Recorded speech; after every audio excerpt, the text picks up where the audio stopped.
நண்பர்களே, பார்க்குறீங்களே, இது என்ன தெரியுமா? இது சாதாரண ஒரு விஷயம் கிடையாது. ஒரு சர்டிஃபிகேட். நம்ம சுதந்திரம் வாங்கினோம் இல்லையா, அந்த சுதந்திரம் வாங்கினதுக்கு எதுக்காக கூட நிறையா பேருக்கு தெரியல இல்லையா, அதுக்கு இது ஒரு முக்கியமான ஒரு சாட்சியாக வச்சுருக்கேன் பாருங்கள்.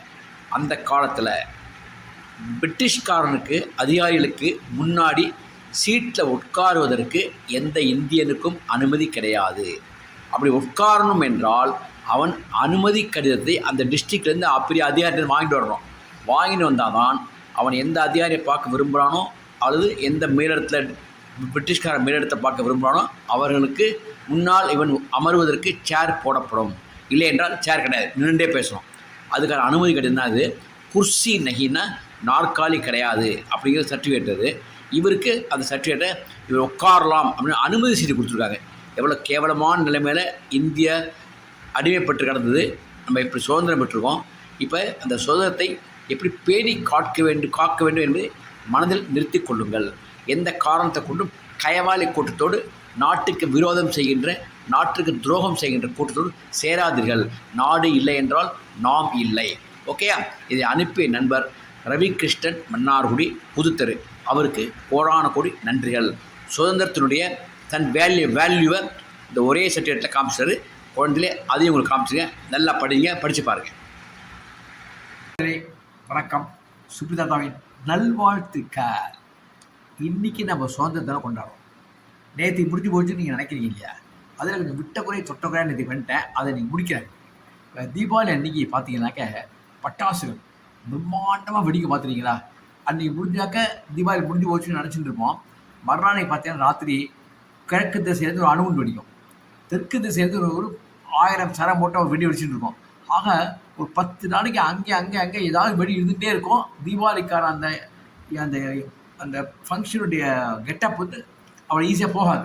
அதே மாதிரி தான் இன்றைக்கி குழந்தைகளை உங்களுக்கு கதை சொல்ல வேண்டும் என்பதற்காகவே இன்றைக்கி இது சுதந்திரத்தை நான் பயன்படுத்திக்கிறேன். இது பாருங்க, கட்டணை போட்டு வந்தீங்களா? இது பாருங்க, இதுதான் என் அடையாளம்.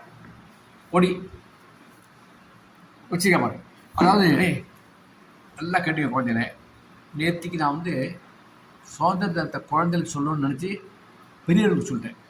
என்ன காரணம்னு கேட்டிங்கனாக்கா, நாட்டு நடப்பு வந்து பயத்தில் அப்படியே ஒரு எரிச்சலை கொடுத்தது. மக்களுடைய நிலைமையை பார்த்தேன், அரசாங்கத்துடைய தன்மையை பார்த்தேன், என்னமோ பண்ணிட்டு அதனால் இதை சொல்லிட்டேன். சரி, இன்றைக்கி உங்களுக்கு கதை சொல்ல போகிறேன். அதற்கு முன்னாடி சில முக்கியமான விவரங்களை சொல்லிடுவேன். நேற்று நான் சொல்லியிருப்பேன், வ.உ. சிதம்பரனார் செக்கெழுத்த செம்மல். அவர் வந்து தன்னுடைய மிகப்பெரிய பணக்காரர், வக்கீல். தன்னுடைய சொத்து சுகம் அத்தனையும் இழந்து கப்பலை வாங்கி கப்பலோட்டிய தமிழர்களை பெயர் எடுத்து பிரிட்டிஷ்காரன் கண்ணில் வரப்பு ஆற்றினி அந்த சாதனைகளை செய்தவர் கடைசியில் ஜீவாந்தர தண்டனையை பெற்று செக்கெழுத்தார். ஒரு பக்கம் மாடு, ஒரு பக்கம் அவர் அடிப்போம், போட்டு பிரிட்டிஷ்காரன் அடிப்போம், சாட்டால் அடிப்போம். அவர் நிலைமை நினச்சி பார்த்தீங்கன்னா, அந்த காலத்தில் ஒரு சுதந்திர தியாகிக்கு நேர்ந்த நிலைமை. இது முக்கிய பாயிண்டாக புரிஞ்சுங்க. அவர் வந்து ஏன் அந்த அப்போ நான் சொல்லியிருப்பேன், அந்த காலத்து மக்கள்லாம் அயோக்கியர்கள், பொல்லாதவர்கள், சுயநலமானவர்கள், கேவலமானவர்கள், கேடுவிட்டவர்கள் அப்படின்னு நான் வச்சிருப்பேன். என்ன காரணம் தெரியுமா? அவர் தினமும் ஆயிரக்கணக்கான பேருக்கு அன்னதானம் செய்வார். தன்னுடைய சொத்துலேருந்து எடுத்து தான் செய்வார் அவர். அதை அத்தனை பேர் நல்லா சாப்பிடுவான். நல்லா சாப்பிடுன்னு சொல்லி சாப்பாடு போடுவார். அவரை சிறைக்கு அனுப்பும்போது ஒரு சத்தம் விடுவோம் இல்லையா, அந்த சாப்பாடு தீர்மானம் ஆகலையே அந்த சத்தம் இருக்கும். அவர் ஜீவாந்த தண்டனை முடித்து வரும்போது ஒரு நன்னாரி பெயர் கூட அவரை வரவேற்பதற்கு வரவில்லை. அதைத்தான் சொன்னேன். அந்த காலத்து மக்கள் அன்று அயோக்கியத்தை தான் பண்ணியிருந்தாங்க. அயோக்கிய பயிலுவார், நன்றி கட்ட பயிலுவார். அவர் இந்த ஒருத்தர் அவர் வந்து அவர் வ.வே. ஐயர் அவர் ஒருத்தர் தான் போய் ரிசீவ் பண்ணார். வ.வே. ஐயர் தான் ரிசீவ் பண்ணார். அவருக்கும் குஷ்டரோகி, அவருக்கும் ஜெயில் தண்டனை தான் அவருக்கு கிடச்சிது. எதுக்கு இதை சொல்கிறேன்னா, கடைசி காலத்தில் அந்திம காலத்தில் அவர் பட்ட கஷ்டங்கள். இன்றைக்கி அரசியல்வாதிகள்லாம் பல லட்சம் கோடிகளுக்கு அதிபதி. உண்மை இல்லையா? சத்தியம் இல்லையா? நம்ம டிஸ்ட்ரிக்ட், நம்ம ஸ்டேட், நம்ம இல்லை, எந்த உலகத்தில் ஒரு ஜட்ஜி விட்டேருந்து கட்டுக்கட்டாக படத்தை அள்ளிட்டு போகிறான். கட்டுக்கட்டாக படம் சிமெண்ட் வீடுக்கு செங்கல் கட்டுற மாதிரி படம் அள்ளிட்டு போகிறான். அப்படி தான் இன்றைக்கி சுதந்திரத்தினுடைய பலனை அனுபவிச்சுட்டு இருக்காங்க. பற்றி சில பேர், எல்லாரும் கிடையாது. சரி விடுங்க. இப்போ அந்த வ.உ. சிதம்பரத்துக்கு கடைசி காலத்தில் எங்கேயோ கணக்கு புள்ளியாக வேலை பார்த்து தன்னை காலத்தை முடித்தார். அவர் ரோட்டில் போகிறதே அவரை சீண்டுவதற்கு கூட ஆள் இல்லை. கேவலமான நன்றிகட்ட நயவஞ்சக பொல்லாத அயோக்கிய அக்கிரமக்கார நாதாரி கூட்டம் அந்த காலத்து கூட்டம் இருந்ததுக்கு இப்போ இருக்குது. இப்போ ஓரளவுக்கு சேஞ்ச் என்னன்னாக்க, நீ பைசா கொடுத்தேன்னாக்க வாழ்க ஒழிக ரெண்டையும் சொல்லக்கூடிய கூட்டம் இப்போ இருக்குது. அப்போ அதெல்லாம் பைசாலாம் அப்போ கொடுக்க மாட்டாங்க. அப்போ கிடையாது. அவங்கவுங்க விருப்பப்பட்டு வந்தாலும் உண்டு வழி கிடையாது. மக்களுடைய நன்றி கட்டத்தாலும் அப்போ தான் தெரிஞ்சுது. சரி, இந்த சுதந்திரத்துடைய சாரம் என்னன்னு கேட்டீங்களாக்க, பெருமை என்னன்னு கேட்டீங்களாக்க, ஒரு லெட்டர் ஒன்று இருக்குது. அதை வீடியோ வச்சு படிச்சிருக்கேன். அதையும் அட்டாச் பண்ணியிருக்கேன். அதை பாருங்கள். என் நண்பர் தான் அனுப்பிச்சார். அவர் பேர் ரவிகிருஷ்ணன் பேர். அது ஒன்றே நாம் சுதந்திரம் பெற்றதுக்கு முக்கியமான காரணமும் ஏன் பெற்றோம், எதற்கு பெற வேண்டும் என்பதற்கான காரணம் உங்களுக்கு புரிஞ்சிருக்கோம். அடிமை பிரிட்டிஷ்காரன்ட்ட நம்ம அடிமைப்பட்டு கிடந்தோம் அப்படிங்கிறதுக்கு அந்த ஒரு லெட்டரே காரணமாக இருக்கும். அது லெட்டர் கிடையாது, ஒரு சர்டிஃபிகேட். அந்த காலத்தில் பிரிட்டிஷ்காரன் ஆஃபீஸுக்கு நீங்கள் போனீங்கன்னாக்க எந்த அலுவலகத்தாக தான் இருப்பான். அங்கே நீங்கள் அமருவதற்கு உங்களுக்கு உரிமை கிடையாது. நீங்கள் நின்றே இருக்கணும். எவ்வளோ பெரிய அதிகாரியை பார்க்க போனாலும் சரி, நீங்கள் இப்போ பெரிய ஆளாக இருந்தாலும் சரி, நின்றுட்டே தான் இருக்கணும். நீங்கள் அமருவதற்கு என்றால் அதற்கென்று பிரத்யேகமான சர்டிஃபிகேட்டை உயர் அதிகாரிகளும் வாங்கி அதை உங்கள் பேரோட போட்டு இவருக்கு சேர் வழங்கலாம் அப்படின்னு சொன்னால் தான் உங்களை உட்காந்துக்கிறது சேர் போடுவோம். இல்லைன்னா நீங்கள் நின்றுட்டே கையில் இருக்கணும். அவன் எப்போ கூப்பிடணும் அது நின்றுட்டே தான் இருக்கணும். இதில் கேவலமாக அடிமைப்பட்டு கிடந்த நம்ம சுதந்திரம் வாங்கி கொடுத்த எத்தனை தியாகிகள் இருந்திருக்காங்க, அவர்களெலாம் என்னெல்லாம் கஷ்டப்பட்டுருப்பாங்க நினச்சி பாருங்கள். வீர சவார்கர் அந்த அந்தமான் ஜெயிலேருந்து கொடூரமான ஜெயில் அதில் தான் இருந்திருக்கார். எந்த மாதிரியான ஜெயிலாக இருந்திருக்குன்னு நினச்சி பார்த்தாலும் பயமாக இருக்குது. அவர்களெலாம் பட்ட கஷ்டங்கள் கணக்கில் அடங்காது, சொல்ல முடியாது. கண்ணிலேருந்து ரத்த கண்ணீர் வரும். ஆனால் இன்று அதை அனுபவிப்பவர்கள் எல்லாருமே சுதந்திரத்தை பார்த்ததும் கிடையாது, சுதந்திர போராட்டம் பண்ணினவும் கிடையாது. ஆனால் கோடி கோடி கோடி கோடியாக பணத்தை சம்பாதித்தவர்கள். புரிஞ்சவங்களுக்கு யாரோ தான் நினைக்கிறேன். ஒரு மாதத்துக்கு முன்னாடியே 15 மினிட் ஒருத்தர் அரெஸ்ட் ஆகிட்டார் போடுது. அவர் ஏதோ பொசிஷனில் இருக்கார் போடுது, நல்ல பொசிஷன் போடுறது, தப்பான வார்த்தையை பேசுகிற போடுது. அதுக்காக ஒரு அரசாங்கம் அவரை கைது பண்ணுறாங்க.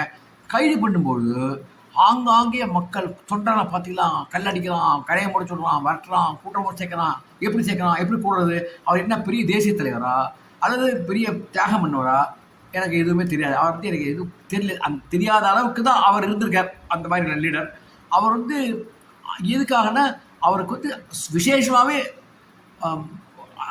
இதே கோர்ட்டை கூடுறது. இப்போல்லாம் பார்த்தீங்கன்னாக்க அவசரமாக கேஸை முக்கியமான ஆட்களாக உடனே எடுத்துருவாங்க. நைட்டு 12 மணி இருந்தாலும் மாஜிஸ்ட்ரேட் எழுதி உட்காந்து அந்த கேஸை எடுத்து திருப்பி சொல்லிடணும். அந்த அளவுக்கெல்லாம் வசதிகளும் வாய்ப்புகளும் இருந்தால் எதுவும் இந்த சுதந்திர இந்தியாவில் நடக்கும். உடனே சொல்லிட்டாங்க, அவர் உடனே விடுதலை பண்ணிடுங்க. வார்த்தையை தப்பாக புரிஞ்சுட்டாங்க போகிறதுக்கு. அவர் நல்ல வார்த்தை சொல்லியிருக்கார், அது தப்பாக மக்கள் புரிஞ்சுட்டாங்க போகிறதுக்கு. அதுக்காக கோர்ட்டில் கேஸ் போய் அது ஃபெயிலியர் ஆகிடுது, ரிலீஸ் பண்ணிட்டாங்க. அதற்கு ஆர்ப்பாட்டம் என்ன, அவர் ஜெயிலேருந்து வரத்தே அவர் லட்சக்கணக்கான மக்கள் கொண்டாடுறது என்ன. வ.உ. சிதம்பரனாருக்கு வ.வே.சு. ஐயர் மட்டும்தான் வந்தார். செக்கிழுத்த செம்மன் நாட்டுக்காக போராடியவர். நாட்டு சுதந்திரத்தை வைத்து நலமாக வாழ்கின்றவர்களுக்கு 4 லட்சம் பேர் 5 லட்சம் பேர் கூடுறான்னா லட்சக்கணக்கான கோடிக்கணக்கான பணங்கள் வசதிகள் இருந்தால் நானும் தலைவராகலாம், எனக்கும் தலைவராக தகுதி உண்டு. ஆனால் என்கிட்ட பல லட்சம் கோடியில் பணம் இருக்க வேண்டும். ஒவ்வொரு டிஸ்ட்ரிக்டில் தட்டிகிட்டே இருக்கணும். ஆள் வரும், வாழ்கம்மா வாழ்கம்மா, கூட்டலைன்னா ஒழிகேண்டு போடுவோம். இதை இன்றைக்கி மக்கள் தான் இருக்கான். கொஞ்சம் அதை தான் சொல்ல வந்தேன். அப்புறம் இன்னொரு முக்கியமான விஷயம், இந்த கதையில் அடிக்கடி முத்து அப்படிங்கிற வார்த்தையை நான் பயன்படுத்தியிருப்பேன்.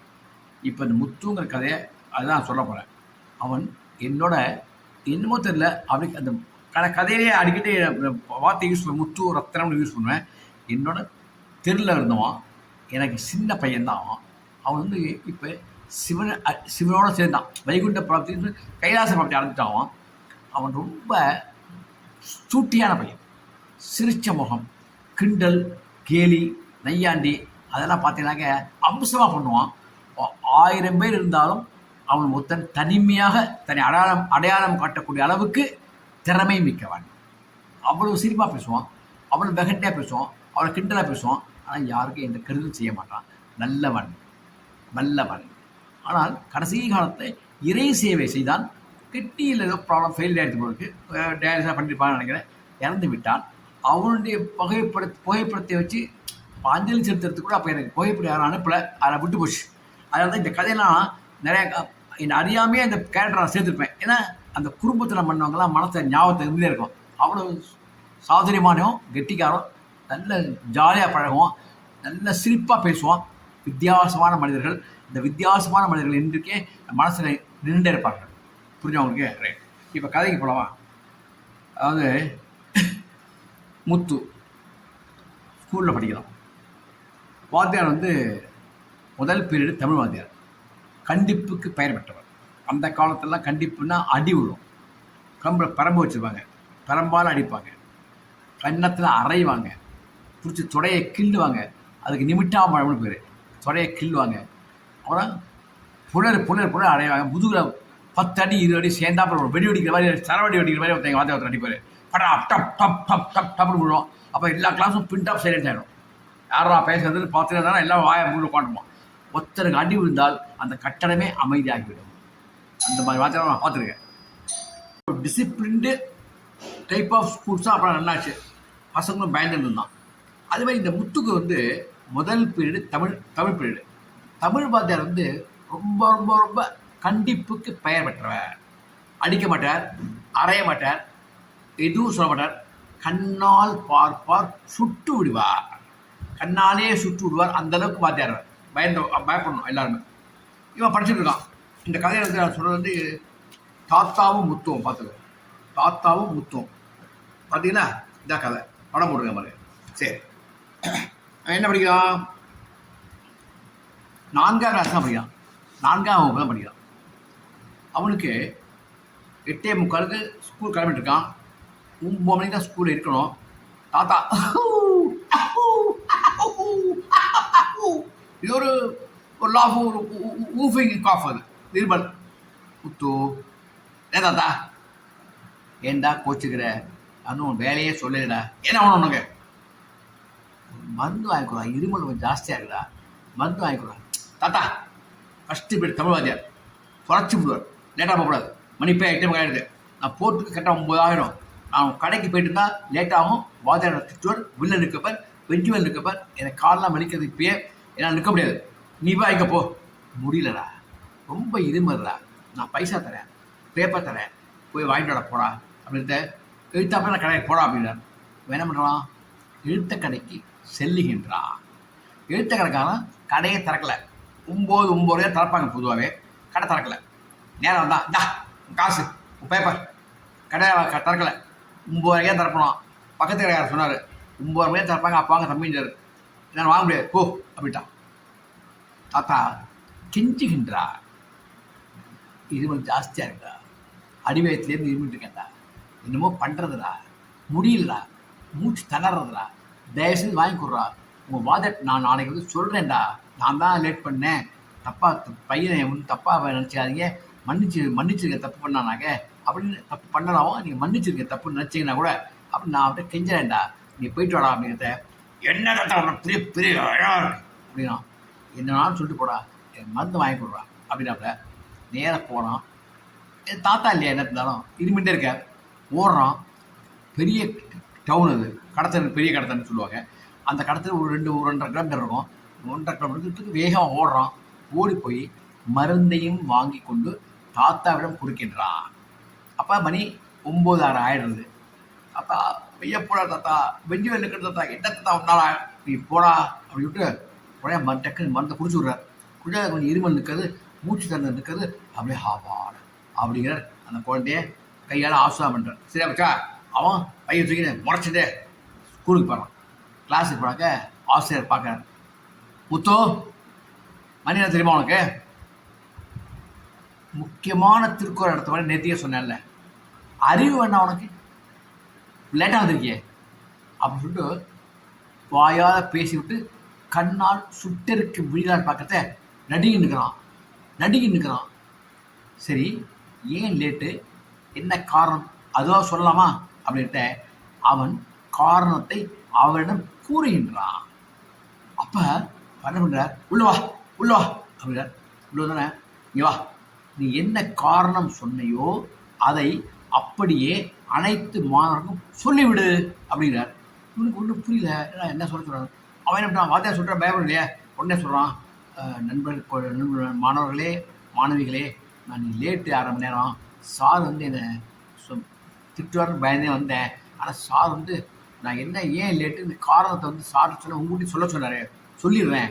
இந்த மாதிரி தாத்தாவுக்கு ரொம்ப இருமல் ஜாஸ்தியாக இருந்தது, பணமும் கொடுத்து பேப்பர் கொடுத்து மருந்து வாங்கிட்டு வாங்கன்னு சொன்னார். நான் என்ன பண்ணேன், வயசாகிடுது அப்போ தான் என் இருமுங்கிறதுக்காக இப்போ டைம் ஆகிடுது எனக்கு தமிழ்வாதர் வைவாருன்னு சொல்லிட்டு வாங்க முடியாதுன்னு சொல்லிட்டேன். அவர் கையெழுத்து கூப்பிட்டு இருமிண்டே இருக்குடா, மூச்சு தரதுடா, வாய்க்குள்ள கெஞ்சினார். எழுத்த கடைக்கு ஓடினேன். அந்த கடை பூட்டி இருந்தது. காரணம் 9:30 தான் திறக்கும், 9 மணிக்கெலாம் திறக்காது, இப்போ டவுனில் தான் வாங்க முடியும்னு சொல்லி என்னை அனுப்பிச்சிட்டாங்க. நான் தாத்தாட்ட சொன்னேன், பணத்தையும் கொடுத்தேன். தாத்தா சொன்னார், இல்லைடா உன் மகனும் உங்கள் அப்பனும் கேட்டேன் வாங்கி தர மாட்டேன்னு சொல்லிட்டான்டா, நீயாவது வாங்கி கொடுறா, உங்கள் அம்மா வேலைக்கு போயிடுத்து நீ வாங்கி கொடுறா, நான் தாங்க முடியா, இரும முடியுதா, நான் இருமிண்டே இருக்க முடியாதா, மூச்சு தரண்டே இருக்கிறா, நான் கடையில் போய் நடந்து வாங்க முடியாதா, இறக்கிண்டா. அது ரொம்ப கெஞ்சினாரு. அவள் என்ன தாத்தா பண்ணுறதுன்னு சொல்லிட்டு கடையில் அடிச்சுட்டு பெரியட்டு கடத்துறதுக்கு போய் ஒரு கடை அங்கே மருந்து திறந்துருக்கோம், 8:30 திறந்துருவாங்க. அங்கே போய் வாங்கி வந்து என் தாத்தாட்ட கொடுத்தேன். தாத்தா உடனே குடித்தாரு, இரும்பு நின்றுது, ஆசா பண்ணார். ஓ வாத்தியார் வைய பாரு ஆசா பண்ணு. நான் வேகமாக வந்து விட்டேன். அதில் எனக்கு 1/2 மணி நேரம் லேட் ஆகிடுது. இதைத்தான் நான் ஆசிரியர் சொல்ல சொன்னார் அப்படின்ட்டு ஆசிரியர் இருந்தார்.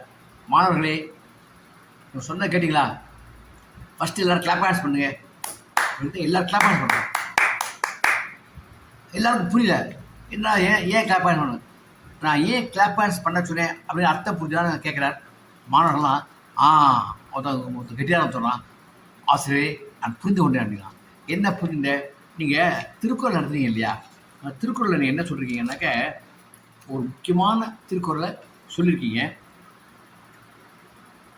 எரியால் சுடப்படினும், எரியால் சுடப்படினும் உய் உண்டாம், உய்யார் பெரியார் பிழைத்தொழுகுவார், பெரியார் பிழைத்து ஒழுகுவார்.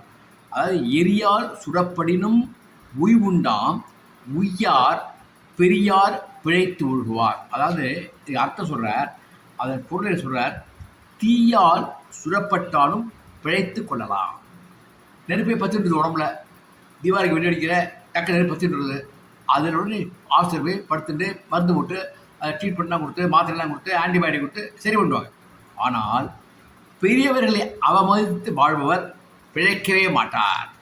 பெரியவர்களை அவமதித்து வாழ்பவர் பிழைக்கவே மாட்டார். இப்போ என்ன பண்ணுறான், நான் சொன்னதுக்கு நேர் எதிர்மாறா இந்த திருக்குறளை சொன்னதை நல்லா கிளியராக நடைமுறைப்படுத்தி இருக்கின்றான். அதாவது தீனான சுட்டாவோட ஆறிப்படும், பெரியவர் சாபத்தின் ஆளாகப்படா இல்லையா, அதுவரை ஆளாகாமல் அவருக்கு உதவிகளை செய்து அவரை இருமலை குறைத்து அவரை ஆசையை பெற்று வந்துவிட்டான். அப்போ இவனுக்கு வாழ்வான் என்று ஆசுவாதம் செய்து விட்டால் நல்ல கதி கிடைக்கும், நல்லபடியாக இருப்பான். இதைத்தான் வள்ளுவர் சொல்கிறார், சுட்டாவோட ஆறிப்படா, பெரியோருடைய இழிச்சொல்லுக்கும் சாபத்துக்கும் ஆளாகாத அவருக்கு நல்லது செய்ய, உதவி செய்யின்னு வள்ளுவர் சொல்கிறார். நான் சொன்னேன் இல்லையா, அதை முத்து செய்திருக்கிறான். கைதட்டா திருப்பியான் கைதட்டாப்புல. இந்த திருக்குறளை நான் வாயால் சொன்ன, முத்து நடைமுறைப்படுத்தி வந்து விட்டான். ஓகே, முத்துவுக்கு பாராட்டுக்கள் அப்படின்னு சொல்கிறார். கதை முடிவடைந்து விடுகிறது. குழந்தைகளே, இந்த நீதியை பொறுத்தவரையும் வள்ளுவரையும் குறளையும் குறைத்து மதிப்பிடாதீர்கள். ஒவ்வொன்றிலையும் ஒரு தத்துவார்த்தமான உண்மை இருக்கிறது. அவர் எவ்வளோ அழகாக சொல்கிறார் பார்த்தீங்களா, நெருப்பே பத்திந்து உடம்பே எரிஞ்சாலும் அது இந்த காயம் ஆறிவிடும். ஆனால் பெரியவர்கள நீ சாபத்தை வாங்கிட்டேன்னா, அவனுடைய ஈழ்சொல்லுக்கு நீ ஆளாடேனா, அவருடைய பழிக்கு நீ ஆளாடேனாக்க அது என்றைக்குமே ஒன்று வாழ விடாது, நீ ஆறவும் ஆறாது அப்படின்னு சொல்கிறார். இந்த குறளை ஞாபகம் வச்சுக்க. எல்லோருக்கும் எந்த வீட்டில் இருக்க அனைத்து பிறகு மதித்து நடக்க கற்றுக்கொள்ளுங்கள், உதவி செய்ய கற்றுக்கொள்ளுங்கள். ஓகே, பாய் குழந்தைகளே, பாய்.